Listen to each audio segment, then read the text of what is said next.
Hello and welcome at Book Lovers Companion. My name is Edith and right next to me is my lovely co-host, the chattering Teacup.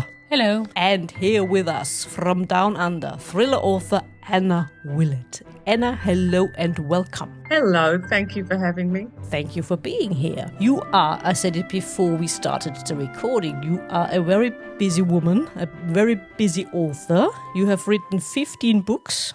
And 16. 16, sorry. Oh, good Lord, 16. Sorry, dear listeners. Yeah, see? Missed one. Oh, dear me. Okay, but your new one, your latest book, came out this year, January 2023. It's The Newlywed. Yes. Yeah. And it's book 3 in the Cold Case Mysteries series. That's correct, yes. And I also said you before we started the recording, even before the whole plot begins, there was something in your book which I quite liked. Do you like to know what it was? It was it was the mention of this book is written in British English. Perfect. Ah, yes. I absolutely loved it.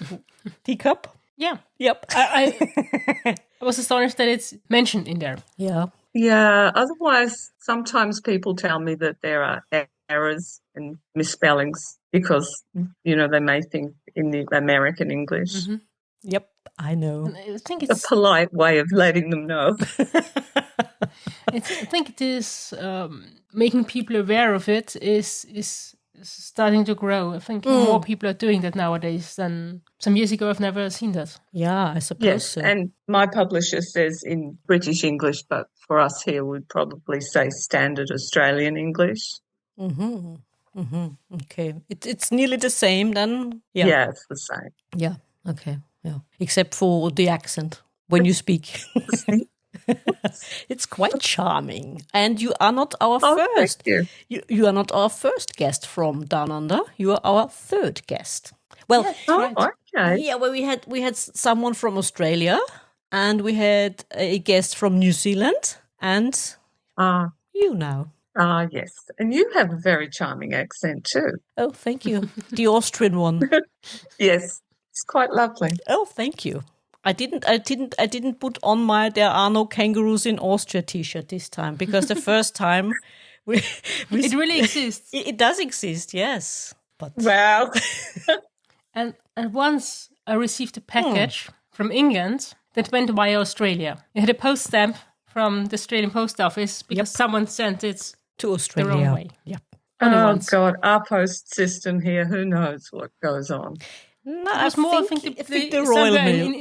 In Europe, someone put it in the wrong plane. Oh, really?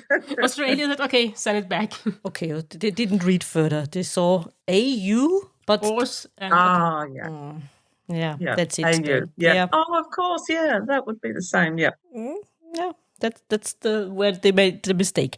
But coming to your book now, The Newlywed, I mean... It, like I said before, and I really mean it, dear listeners, it makes appetite for more because it is a part of your cold case mysteries. And ever since there was this American TV show, Cold Case, I'm very partial also to cold cases. And it was interesting to read this book and to learn about not only the victim of the crime, but also what happened to everybody else, the family, the friends, and how they cope in the aftermath and years after it, and how they more or less try to live with what happened. Some better, some worse. Yeah. What would you or what can you tell our listeners about this new book? Well, The Newlywed, I took a little bit of inspiration from a very infamous unsolved case in Western Australia. Mm-hmm. And so the last one of my cold case mysteries, I did the same thing with that one. So I take a little bit from a very famous West Australian case, and then I sort of put my own twist on it and come up with not what I think happened, but I just take that little thread of this is the crime, and then I turn it into something else. And so there's a very famous case where an Australian woman was murdered here in Perth, and her husband was named by a high-ranking police officer as the prime suspect. And then there was a lawsuit, and the case has never been solved. So that intrigued me. I'm really interested in cold cases too. And so that intrigued me.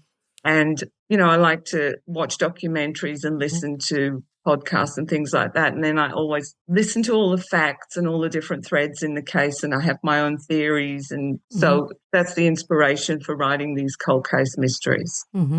And in this book, I mean, when does a case become a cold case? Because the disappearance of your victim, which begins the book itself, I mean, it was a cold case already 7 years after her disappearance. So when does a cold case become a cold case? How long after something happened? I think as soon as the case really goes cold. When I write it, it's no longer hot.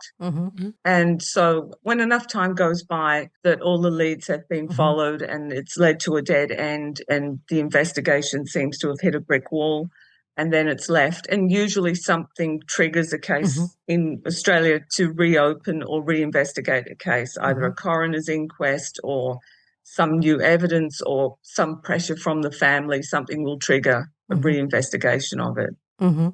And your character, she was also quite, let's say, interesting insofar as along the book we learn about her past more bit by bit, also about her husband and everything else that happened. I mean, it turns out then there is more than the police who are investigating this case thought. Yes. How much can you reveal without giving too much away? It's always difficult with mysteries to not spoiler. And I think there's always more.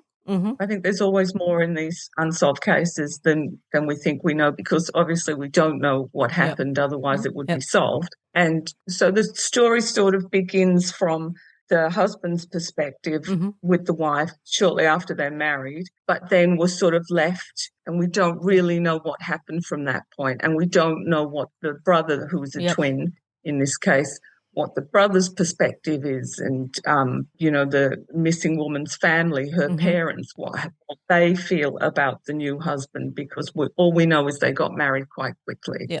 So there are lots of different threads left to follow that we know nothing about at the beginning. Yeah, and bit by bit it turns out that, like I said, women are in a dangerous place in Western Australia. It's the Wild West here. See, they also have a Wild West then. Yeah, it is the Wild West still here, I think. Not really. A little bit.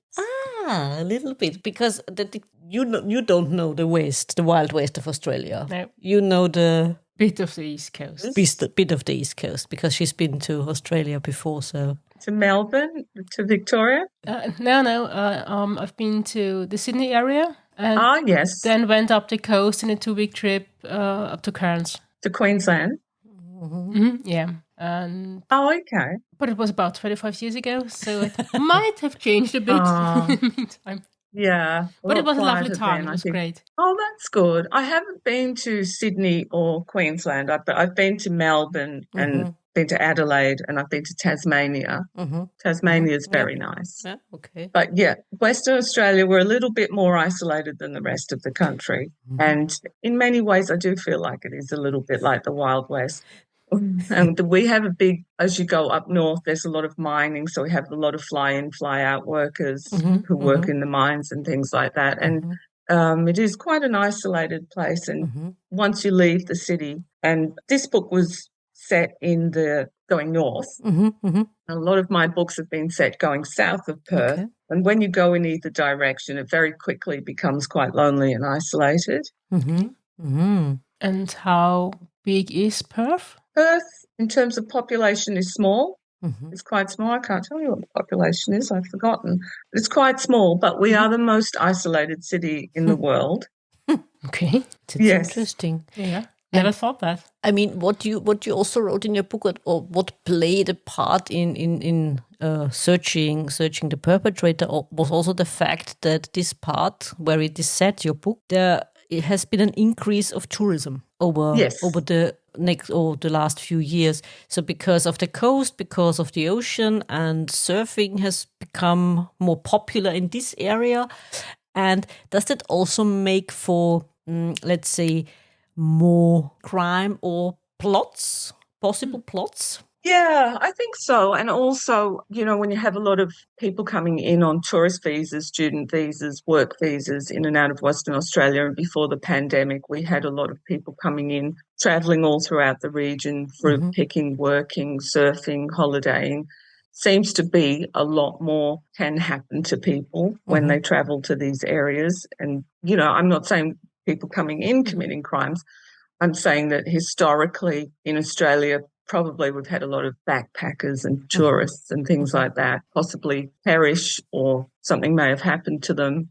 Some very famous cases of it in Australia. So, and there are a lot of places that are very lonely and isolated. It's not like the UK or America where you would expect cameras everywhere you went, because in modern day it becomes harder and harder to write a novel because the answer is always, well, why didn't you just use your phone? So, or, is it on camera? So you have to find your way around these things. Otherwise it's solved in 2 pages. Yeah, that's true. I mean, you have to move into the outback. Oh, yes. Yes, that's it. Perfect for me. Yeah. And there's hardly anyone around, I guess. Absolutely. Yes. Your phone's not working. There's no one here. Blind spot. So where did it go? Is it easier then to get rid of a body in your parts of the woods? I'm going to put anyone off coming to Western Australia because it's so beautiful and everyone is so nice, so friendly and welcoming. Just asking. But yes, I think it would be. I think there's, so vast that you could drive anywhere and it would be very hard to find someone. Yeah.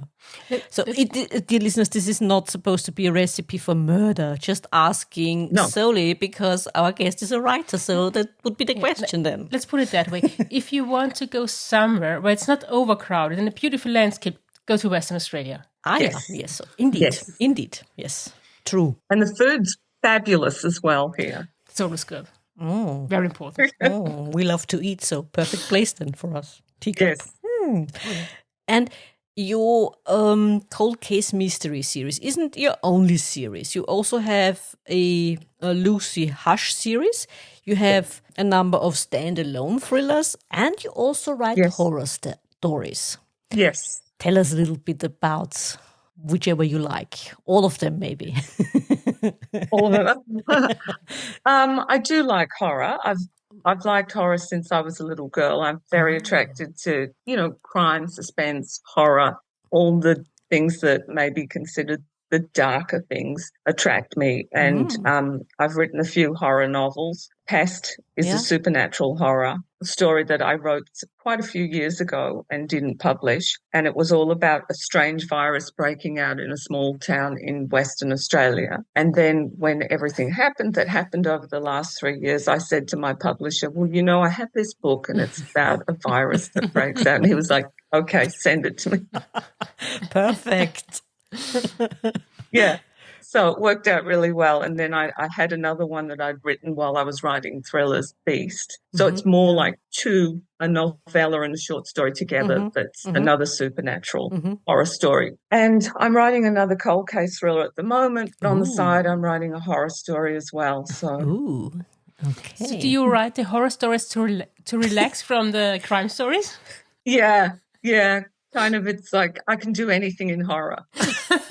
I don't have to worry about police procedure or checking facts. Anything can happen. That's true. I mean, there are less rules then for you when you write horror? Yes, so many fewer rules. And I can write them a little bit quicker because I'm not always checking facts and going back and thinking, well, what's the procedure in this situation and what would happen with this? I can just break all the rules. Yeah, true. That's true. I mean, what were the rules for you then, coming back to your cold case mysteries? Are there a different set of rules for the police, for you as a writer, compared to contemporary cases? No, there's not a different set of rules, but when I'm writing the police procedurals, which these cold case mysteries are, I try to be as authentic as I can possibly be. And so I have a very close friend who's a former West Australian police detective. Oh, okay. And he helps me quite a lot. I talk to him quite a lot. Even, how would you execute a search warrant in this circumstance? What's the language you would use? What would you have to do first to have enough evidence for a search warrant? How would you do that if it was late at night and you needed to get... What sort of language would the police use with each other? How would they describe that? So I try. So there's a lot for me. If I type a section, I have these questions and I have to leave parts and go and check on the facts and come back to it. So I'm sort of restricted by trying to make it as grounded in real life as possible. I mean, sometimes the limits have to be a little bit blurred because you have to move the book along. We can't be waiting months for results on things. But yeah, so you're bound by the rules of what the police force would do. And coming to the police force in Australia, I mean, being used to the British police force, although we are not British, being used to American TV shows, we have a certain picture of a police officer in our heads, don't we, Teacup? Yeah. And how would you say does this differ to or from the Australian police? I think the Australian police system, because it's based on the British system originally, would reflect more the British way of doing things than the American way. And I like to keep it realistic in the fact that, not everyone's this badass cop that's kicking indoors and is indestructible. So, this is a real woman investigating, and things that have happened in the past are still affecting her. She's not impervious to all these things. She's affected by the crime. Some things upset her. Some things hit close to home, and also in Australia, gun crime is not a common thing as it would be in America. Yeah. I mean, there are guns, and of course, in all countries, but you don't expect everyone to have a gun here in Australia. Yeah. Someone review one of my books and say, oh, I thought they were all very squeamish about guns and everyone was, so scared because they found a gun. Well, that's not common in Australia. You find a handgun in someone's house and it's quite alarming. Yeah, that's true, yeah. We are not used to gun crime here either. I mean, that's not common, like you said, not here as well, not. Yeah. Yeah. So I don't think Western Australian police are pulling their guns every 5 minutes and, no. It's not like that. If a car drives away, they're not shooting at it from a distance. Yeah. It's simply not done. I've watched a lot of American crime, you can tell. Yeah, so do we, or so did we. I mean, what I also found refreshing was how you pictured the small parts or glimpses we get of your chief investigator, Veronica Pope. I mean, like you said, she does not kick indoors all the time and she does have to cope with her past. And the little bits we get from her private life, I mean, she's already suffering the empty nest syndrome, a little bit. At least. A little bit, yeah. A little bit. Her mom keeps her company. Yeah, her mom keeps her company. Yes. And we also get glimpses of her colleagues, of her team, how they work together, how well they work together, how they work as a team. Also tidbits of her second, can we call him her second in command, Jim? And, yes. And his private life, how this comes together, or how he thought maybe working in the cold case department is a little bit different. Turns out it's not.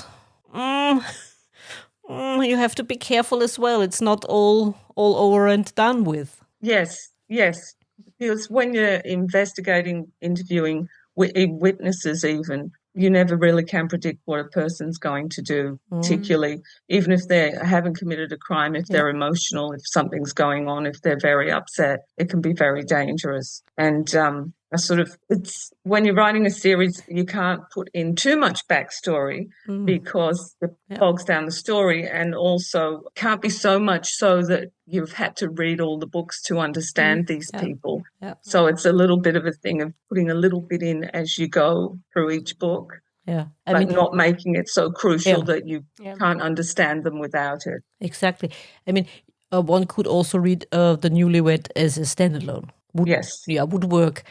But like I said, dear listeners, it whets the appetite for more, wanting to read all the others as well. Hope so. Yes, definitely, indeed. And I get the impression, I might be wrong, that these cold cases are, when you read them, are not as dark as some other books and crime stories. And I wonder if it maybe is because of the distance to the crime and there's not this immediacy to try to save someone because you know how it ended, more or less.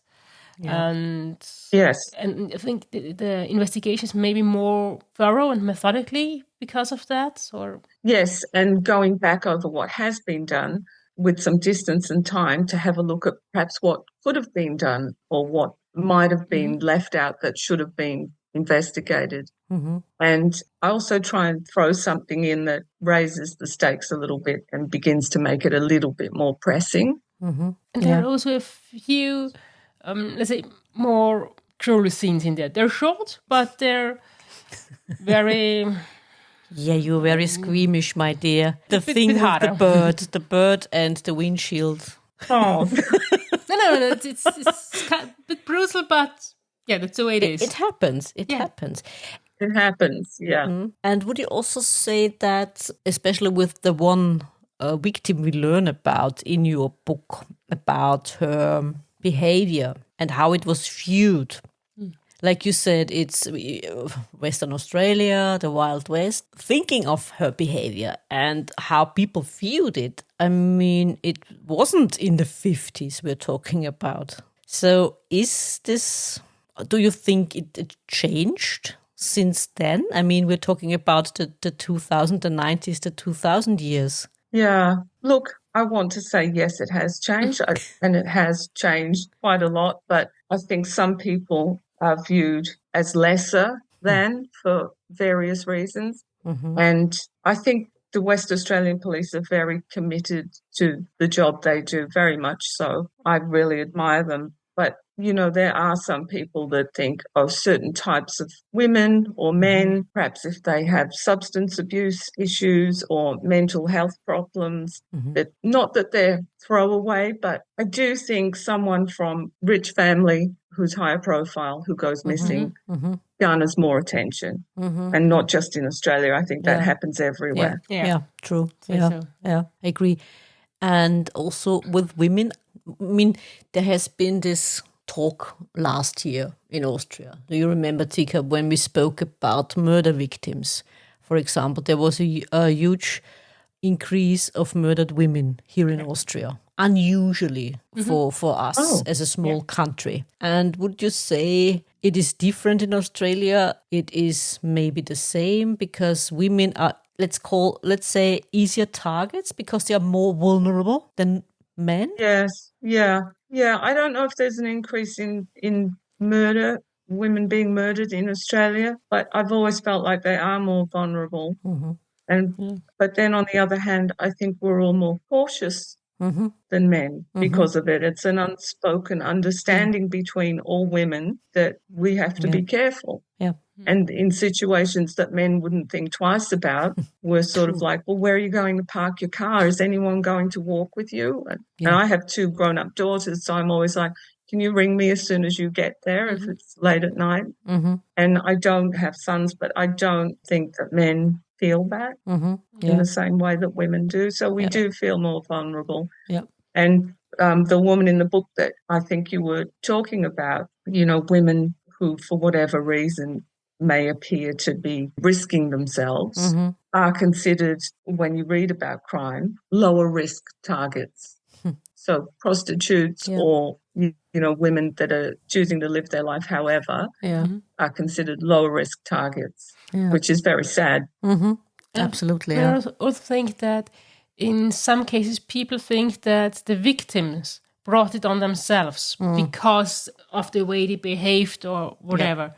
They really turn it around. And that was and that was the view, I think, in the book that I was getting at, that sort of like, oh, well, she lived this life. So that's what happened to her. Yeah. But in fact, she should be able to live her life however she chooses to do so.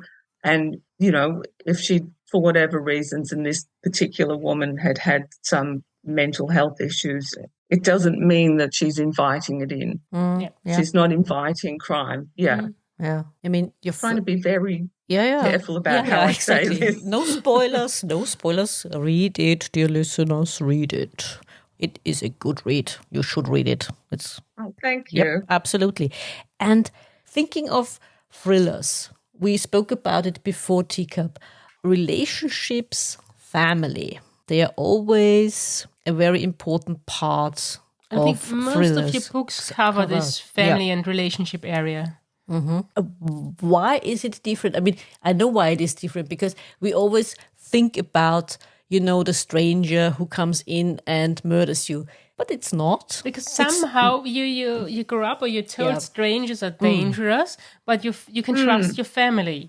And I don't know, maybe because of that, you ignore maybe clues that would tell you with a stranger, better watch out. But with someone you know, you don't. Yeah, well, that's what they say. You're more likely to be killed by the person laying next to you that tells you they love you than a stranger. Yeah. In how far do you think has that changed also in thriller writing? Because it seems to me that over the past few years, thriller writers have focused more. Domestic noir? Yeah, on the domestic part of this sort of writing. Yeah, and I think that's very popular at the moment in thrillers. And I think that's what a lot of readers are enjoying, that sort of crime thriller. I've written some of those and I do enjoy them. I do really enjoy that tension and that claustrophobia and that, who can you trust and do they mean what they say? They mean, I love that. I do.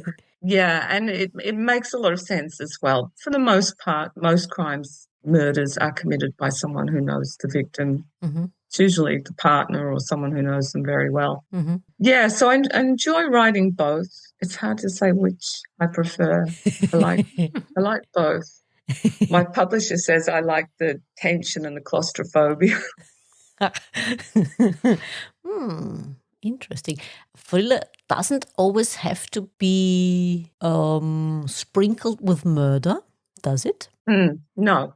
It can be a lot of the unseen and what's going on in the main character's mind and what they perceive to be happening and what their fears are and where they're coming from and how, that paranoia, which is enjoyable to write and to read. I enjoy reading that too. And is it also important then for a thriller writer, for example, to not put too much information on the page because there is a lot going on in the reader's head? Yeah, so it has to be sort of a shared amount of what the reader is bringing to what they're reading and what the writer's trying to convey. And sometimes that doesn't always happen.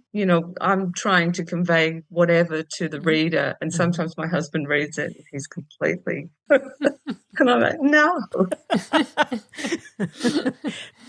Is he your first critic? Yeah, it's that. Is he your first critic then? Sorry. Your husband. He is. Yeah, my husband and one of my daughters. Yeah, my husband. They always read the manuscripts for me. But yeah, so there has to be this shared understanding, reading between the lines of what, sometimes I say that to my husband, you cannot hit people over the head with it. You have to let them come to it themselves. Yeah, true. That's absolutely true. And may I ask, I mean, what have we? I'm lost for words. No. Yes, into your books. But how did it all begin for you? When did it start? When did you decide to, okay, I'm sitting down here and I'm not getting up until I have put all that's in my head onto paper? Or onto a screen. Yes. About 10 years ago, I decided I'm writing a book. Okay. And I'm going to finish it. I'd written a lot of short stories and I started writing short stories when I was 10 for my own amusement. And about 10 years ago, I'd had double knee surgery. And I thought, yes, I'm writing a book. And I did. And I wrote that horror book. And I wrote the whole book, and then I put that aside, and then I wrote a thriller, and that was much quicker. The second one was much quicker than the first. I think that's the case for everyone, I'm sure. And then I sent that thriller out, and the first publisher I sent it to took it on board and published it. And that's Backwards Ripper is the title of that one. And from there, I probably write about two a year at least. Impressive. Quite a lot. Yeah. Like I said, busy woman. We're glad you made time for us. Oh. And since you are in 16 books along, I mean, what would you call yourself? A planner, a pantser, something in between? A pantser, definitely. Yeah. I think I'll plan a little bit more this time, and the plan starts and then it goes out the window, usually. I know where it's going to end. I know what's going to happen, and I know pretty much what I want to happen, but I don't sit down and plan it. I think I will. Sometimes I'll plan out this chapter, this will happen, but it usually flies out the window and the characters decide what's going to happen, and suddenly, I'm off in a different direction, but we always come back around to where I want it to be. Okay, I see. And I also wanted to ask you about your ideas. You said a little bit about when we started to talk about the Newlywed, there was this prominent case in Australia. Where do the other ideas come from? The ideas, they just come all the time. I find the hardest thing is deciding which one to pursue and turn into a novel. Okay. Because the ideas are there, then it's never enough for a whole novel. I get this great idea, but there needs to be something more. Something else needs to happen. So it's more of a case of which one am I going to pursue? Okay. And to do that, I just wait and I don't try and think about it and I let it come to me. And then when the first idea, something else hits me that I'm like, okay, that does it. And then that's it. I know I write that one. And during your writing process, have you ever changed or completely changed direction? Did that ever happen? Yes, it has. I have on, should I say which book? The Woman Behind Her, which is the first in the Cold Case series. I kind of had an idea at the beginning and I did change direction. And I changed direction quite dramatically. And I think it showed a little bit because my publisher wanted me to go and sort of go back in there, and it seemed to be going one way and then it suddenly went a different way when we need to address that. So, yes, and it comes back to the characters. The more you write, the further you get into the book, the characters seem to take on a life of their own. It sounds crazy, but they do. And so, you know what I mean. Yep. Absolutely. And so they end up doing things you didn't think they were going to do. Yeah, exactly. And writing a series, you get to know the characters better with each book. So can you kind of predict their behavior better? Yes. Yes. I thought it would be more difficult to write a series because of that, but it's actually a little bit comfortable to ease back into that character by the time now I'm writing the fourth book. I'm sort of like, I know how these people will react. I mean, you don't want to make it too predictable, their reactions too predictable, but you kind of know them a little bit better. You're more comfortable. You're not creating someone from scratch. You've got that backstory. Whether or not I've put all of it into the books yet, I still know all about them and their life because I know more about them than is in the book. I'm just waiting when to let it out. Yeah. And do you think there will ever be the danger that they say, okay, I'm done. Let's move on. Come on, Anna, move on. Leave me alone. Find someone new. I think that's bound to happen. I can't see me writing like 15 of these books. Okay. Only so much can happen. And I can't see Veronica Pope solving mysteries on the moon one day. Got to end. Yeah, but Veronica Pope, I mean, she's a likable character. I mean, she's not, like you said before, she's not the indestructible woman, not the one who draws her gun at every corner, or also not the sort of washed out cop. And she seems like a regular woman. Yes, exactly. Yeah, with a family and, a son and all this other sort of side to her life and friendships and a sense of humour Yep. and a sense of fun and an appetite for cannolis and things like that. Exactly. She's not sort of like a hardened, jaded sort of person. No. And I don't want her to become that. And if each case, things happen to them in each book, you don't want it to come to the point where they're this jaded, sort of hardened person, or they're too paranoid to leave the house anymore. Yeah. Or super cop. I don't know. Yes. I mean, that's the most unrealistic. That's the most unrealistic. And she also has an annoying boss. I mean, we all can relate to that, can we not? Absolutely. It's very real, the listeners, believe me. One way or the other. Definitely. Yeah. More unrealistic if everyone loves their boss, I think, in a book. Yeah. Totally. It might be a kind of a case for a crack squad. Maybe. Who knows? Also, I was wondering, do you also agree with the statement I've read in the book by Sue Black, and we've talked about it before, that real life is way more over the top sometimes than anything a writer could ever put on paper? Absolutely. Absolutely, I believe that to be true. And it's often more horrific and gritty and real and shocking and heartbreaking than anything in a book. Yeah. And in a lot of ways, I hold back from what I'm writing because I feel like you get to a certain age in life and every single person has been through heartbreak and lost someone. Yeah. Whereas, when you're writing a book, you can't have every character, oh, I lost someone and that's affected me, because apparently that saddens the reader. But the truth is, by the time you're my age, everyone you know has suffered loss or an accident or something has happened. Yeah. And life can be really strange. Oh, yes. And you have to move on. And I've been told to, sorry? Yeah. And you have to move on. Yeah. Yeah, you have to move on. And sometimes really weird things happen. Yeah. I mean, I'm not a big believer in coincidences like Veronica, but sometimes a series of strange things happen in life and there's just no way of explaining it. Yeah, exactly. And people wouldn't believe it, would they, if you put it in a book? No, it would be like, you can't put that in. That's too much of a coincidence. No one's going to believe that happened. Yeah, exactly. But it's somehow strange that real life seems too unrealistic. Mm-hmm. Yes, it does. When you sit down to write it, if you wrote real life, it seems too unrealistic. And how can that end up happening? Yeah. And I mean, also, real life doesn't always have a happy end, does it? I mean, I'm not saying, No. I mean, I wouldn't call it a happy end, but usually in books, the perpetrator is neat. found and the case is solved. Like in your case, like you said, the real case that was the inspiration for the book was never solved. No, so, it hasn't been solved. Yeah, there hasn't. And the people or those who were left behind, they didn't get closure. No. And often, even if the person is caught, there's no closure because the answers are never there.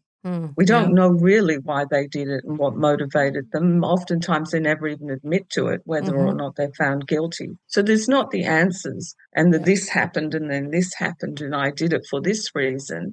So it's never as neat as it is in a book, and it needs to be satisfying for the reader. So you have to, if not make it a happy ending, make it somehow hopeful or neat or satisfying. Yeah. It has to have an end. Yeah. A closed end, kind of, not an open end.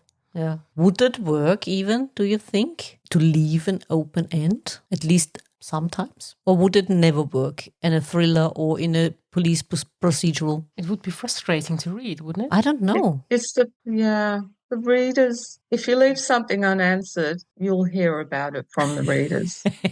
And as a reader, I get it. I want to know what happens in the end. So, Or maybe leave it on a cliffhanger, come back to it.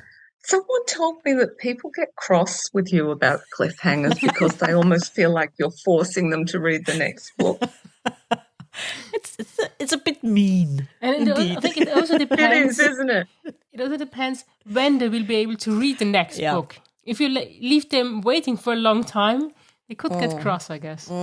Yes. Yeah. If you had it ready to go in 6 to 8 weeks after the one they just finished, it would be okay. But if it was like 2 years or something. But I can see why people wouldn't be happy that they'd have to read the next book. I've read a lot of books in the Harry Bosch books by Michael Connelly. And yeah, there's never really any cliffhangers. Like, it's nice knowing what happened in the others, but it's nice to feel like I've finished that case, that story completely. Okay. Yeah. And speaking of Michael Connelly or other countries, do you agree? Do you think that Australian authors need more promotion to get more widely known? It would be nice. I think it's growing. I think we have a lot more, particularly female authors are becoming more prominent. Leanne Moriarty, you might know her from Big Little Lies. No, sorry. I mean, just the title. Okay. To be honest. Yeah, so she's quite well known, which is great for Australian female writers. It was turned into a miniseries with Nicole Kidman and Reese Witherspoon. Okay, now. Yeah, rings a bell. Sorry, sorry. Took some time. Yeah. The penny dropped finally. Yeah. So I think it's growing for Australian writers, for particularly women writers. But it's such a huge market out there, isn't it? So many people publishing and, it's a lot to compete with. But I think there's really good quality writers in Australia. Yeah. Good quality TV shows as well, which we don't get a lot of here in Austria, sadly enough. Of Australian programming? Yeah. No, we don't. No? Sadly, no, we don't, which is, I think it's a shame. Because what did we watch? I mean, we saw the Flying Doctor Service, this TV show that was on. Miss Oh, yeah. Miss Fisher's Murder Mysteries. It was some... Yeah, and I think that's it. Did we get maybe one or two out of the other? Maybe mostly through the German television, for example. Oh, okay. But in Austria, the Austrian television broadcasting company, hardly anything. Yeah, same here. I think we need more Australian crime and drama and everything here, not so much American. I like the American, but I tend to go towards the British, oftentimes more than the American. Even the actors, I don't want to bag America if anyone's listening and watching. I have some favourite shows, but I find with British drama, and Australia is the same, you don't have to look like a supermodel to be cast in a British or Australian show. You just have to be a good actor or actress. Exactly. And I like that. I like that everyone's not perfect in British and Australian drama and historical and all those things, if you know what I mean. We absolutely agree. Because the people have to be relatable. You need to relate to them. And it's more realistic. It is more realistic. Absolutely. It is more realistic. Yeah. Absolutely. And if your cold case mysteries ever get scripted for TV, who shall play Veronica Pope? There is an Australian actress. Now, I've forgotten her name, and I wrote it down the other day. You've already been thinking about it. I see. I have. Yeah, because, thought about it. Because that's the thing my daughter and I always do. Who would play her? Who would play her about anything? Well... Oh, I'll have to email it to you. She's a gorgeous looking woman, but not, she's not sort of like picture, what do they call it, chocolate box pretty. She's just, and she looks real. And she's a good actress, an Australian actress. I'm like, oh, crap, my memory sometimes, particularly when I'm writing a book, forget the most basic words for things. I can't remember. It's dreadful, isn't it? But it would be great to have this cold case series of yours as a TV show. Do you think? Yeah, I think so. Oh, good. Absolutely. I think it could be. Yeah, I think so. It would be great, I think. Why not? Yeah. I mean, well, if anyone from the Australian broadcasting companies is listening, you have an audience here in Austria. Oh, good. Well, thank you. Well, supposedly I've heard on the news that they have to, the streaming services that come into Australia now, that they're going to impose that they have to have more Australian programming to be allowed to operate here. So that's really a great thing for Australian performers and filmmakers and writers and dancers. Yep. And there's always new things they are looking for, new ideas, new scripts, new books. So it is... Because you need something new, not always the same. Yeah, not rehash everything. Yeah, doing. Exactly. Yeah, so many remakes these days, isn't there? Yeah. And also sometimes we watch films And I say to my daughter, I prefer the original. And she'll say, there was another one before. A remake's fine, maybe, let's say, 50 years after the first one, but not maybe 10 or 20 years. That's a bit too short, in my opinion. Yeah. Sometimes I think, why? The original was so good. Yeah. Exactly. I mean, maybe they do Why not would want you to take remake risks. It's a question of risks, Yeah. maybe. Who knows? Yeah. Maybe make them Yeah. cheaper, but I don't know. better actors. Like Psycho, for example, Alfred Hitchcock's Yep. Psycho. Yep. They remade that. And Yes. it was almost frame for frame, and I just didn't understand. What? What for? Yeah, exactly. Maybe because it was black and white, and they thought people don't. I don't know. They can. Some What people is don't it have called? any imagination anymore. Yeah, but they can they not They can colour it. Yeah. I don't know if that looks good. What did they call that? Yeah. No, it doesn't. No, but it doesn't need to be in color. Black and white is fine. I mean, look at the film they made exactly in black and white a few years back, which even won an Oscar. What was Schindler's it? List? No, not Schindler's List. Afterwards, few years. It was about Frenchmen singing, dancing, stepping. I don't know, but they made it in black and white, and it won awards. So The one with the dog? yeah, the dog thing. I can't remember the I title. know what you mean, but It wasn't La La Land, was it? No, it it was not La La Land. It was a European film, I think. Yeah. But I think Okay. one film where they used black and white and color in a great way was Pleasantville. Ah, yeah. But the color kind of came with the emotions somehow. So it was good. Trying to remember that one. That sounds so familiar. maybe in the Pleasantville. 90s, an American film Yeah, where they are in this kind of In the bomb shelter? no, the kind of 50s TV show. and it plays in the present, and in the family one person always watches these old TV shows, and they get sucked into the show, and with emotions, like you okay. said, it turns from black and white into color. Oh, okay. I like the sound of that. Yeah, it was a wonderful film. it was. Yeah, Pleasantville. And they used it very good. This differentiation between black and white and colors, I think. Also, exactly, and how the attitude changed in the people, and then with the change in attitude, not just the emotions, came the color. Ah. Because it seemed perfect. So that would be a fantastic way to do it.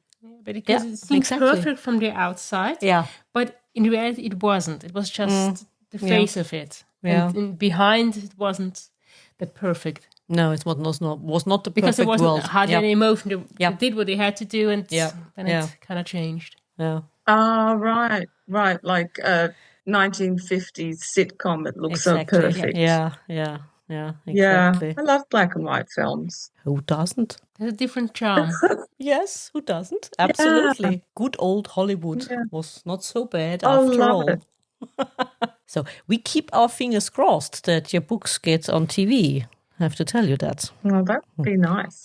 That would be lovely. Oh, yes, it would. And may I also ask for your advice for any other aspiring authors out there? I always say the best advice is to just write.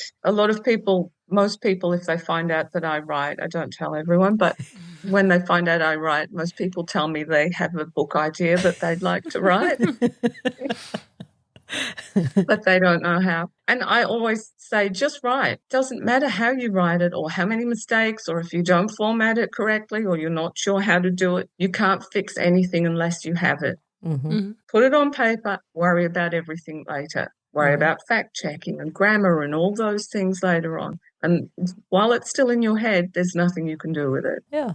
And also, you said it before, Teacup, once, and finish it. Not just going back all the time, but just let go. Because Not revising constantly. Yeah. You can change it afterwards. Yeah. But as you said, you have to need have to finish something to be able to change it. Exactly. It can be in your brain. You keep going back and forth. But until you write and until you finish it, you cannot revise. You can't fix it. You can't change it. So I think that's hard too for the first book to sit down and think I'm going to write a book. And it seems like a huge mountain to climb really when you're only a few thousand words in.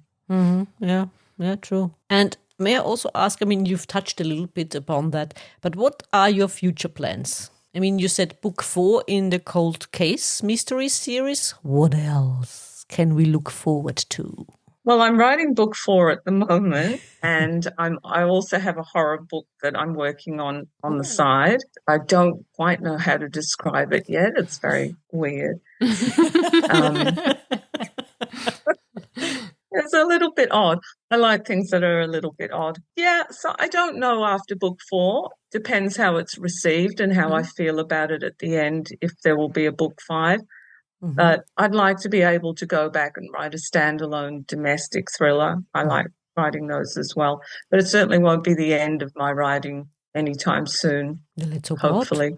No, absolutely not. Please not. Please don't stop. Don't stop. I don't plan on stopping. I plan on, because I still teach part-time, that once I retire from teaching, I'll have more time to write. Yeah, true. Yeah. It's the time, isn't it? Having the time to do all of these things. Yeah, exactly. And one last question, since you said, again, the Wild Wild West, what about the writing community in the Wild Wild West? It's probably just my experience, but I find there are a lot of romance writers in WA. A lot of ladies I meet write romance. And, I think that's wonderful, but it's not for me. And so they do have certain things going on, and it seems to be all romance writers will be there, so I never go to any of those things. I more have online writing friends that I talk to and discuss things with, and they seem to be like, in Ireland, in New York, different places. There are a few writers around here I do know, like my physiotherapist is a writer that I know, romance. And you could maybe combine kind of romance and horror, because it just sprang into my head like Pride and Prejudice and zombies. I mean, it doesn't sound Love like that. the first combination, but Why it was not? fun to read, so maybe. Yes. Yeah, you can put a little bit of romance in horror, I think, and in thrillers as well, but it's like I can't take it to the umpteenth level when I'm writing with the romance. It's just got to be sort of a little bit implied, and then let's get back to the horror gore. and the crime. And the gore. But Yes. But they did it beautifully in Pride and Prejudice and Zombies. It was funny. It was Yes. funny. Yes. The film was really funny. I Yes. loved it. So did we. Yeah. I mean, different take I love on Jane anything with Austen. zombies. Yes. Yes. Me too. Me too. Absolutely. Yeah. Zombies. Come on. They're okay. They're not. They're not. you gotta They're not love creepy. zombies. Not really, no. Depends on what you're watching. Yeah. Okay. Yeah. You're squeamish. We know that. And I don't want to destroy my records. Please. Okay. Anna, is there anything else you would like to share? You would like our listeners to know? Just that I really appreciate everyone who's read and enjoyed the book and all the wonderful reviews. And I'm always thrilled when I see people from different parts of the world enjoying my books. So, yeah, I'm very grateful. We absolutely enjoyed the book, The Newlywed, Oh, out thank in you. January 2023, dear listeners. And we have more to read from Anna because the other books are waiting for us and for you as well, hopefully, the listeners. And Anna, thank you so much for joining us. Thank you. I've really enjoyed it. It's been so much fun. You did enjoy this episode as much as we did? Then hit subscribe and don't miss the next episode. Also, make sure to follow us on Twitter, Facebook and Instagram. If you like to support us and buy us a coffee, you can do so via Buy Me a Coffee and other platforms. You can find all the necessary links in the description. Until next time.